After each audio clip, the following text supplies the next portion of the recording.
Zyra e gjendjes civile në fshatin Bishtazhin, edhe pse aktive nuk duket në gjendje të mirë nga jashtë, imazhet e siguruara gjatë kësaj jave tregojnë një ambient jo të mirë, teksa edhe banorët e kësaj ane janë të shqetësuar për gjendjen e saj.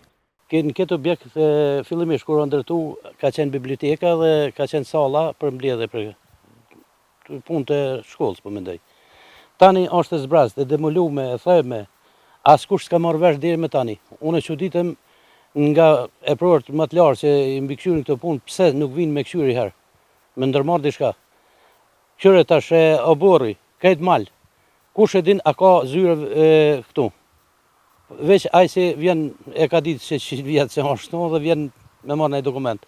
Për ndryshe, po të vjen dikush i huj, as ka me ditë se ka këtu, diçka të tillë.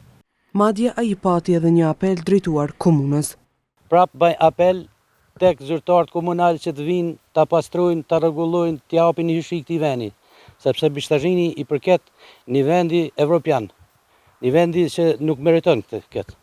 Ndërkohë drejtori i administratës në komunën e Gjakovës, Kosovar Alia, tha se zyra në fjalë është aktive dhe gjatë javës së ardhshme është vendosur që të pastrohet hapësira përreth saj.